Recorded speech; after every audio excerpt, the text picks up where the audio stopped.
انت مطمن عشان قفلت موبايلك وحطيته في جيبك؟ يا ريت تفكر تاني. في تقارير بتأكد ان بعض المعالجات الحديثة بتفضل شغالة حتى بعد ما تقفل الجهاز. يعني ممكن يكون بيتسجل لك وكمان بياخد منك لقطات سكرين، والمستخدم فاكر ان مفيش حاجة. الحالات دي اتسجلت في بعض التليفونات، واتقال ان السبب الفيوتشرز الامنيه، لكن الحقيقه محدش عارف فعلا الحاجات دي بتروح فين. بس انا عارف الحاجات دي بتتاخد بكل بساطه وبتروح لسيرفراتها، او بتروح لسيرفرات الشركه علشان الشركه بتنزلها على اعلانات بدون اذنك.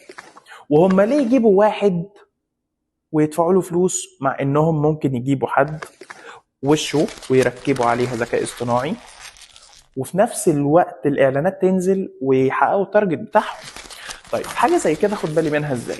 لازم تكون متاكد مليار في الميه ان مفيش حاجه شغاله في الخلفيه، في خلفيه التليفون او في باك جراوند التليفون. يعني بكل بساطه تقدر تخش في النظام بتاعك وتتاكد ان في ولا مفيش. طب لو في اعمل دي اكتف على طول، وكمان دي اكتف دايم، او بمعنى اصح اقفلها دايما. ما تقفلهاش لساعة ولا ساعتين ولا حتى 24 ساعة، سيبها لحد لما انت اللي ترجع وتفتحها، وفي الغالبا مش هترجع اصلا.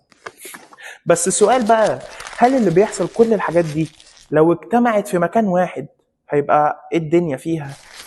استعدوا للسيناريو الجاي عشان اسوأ من كده بكتير.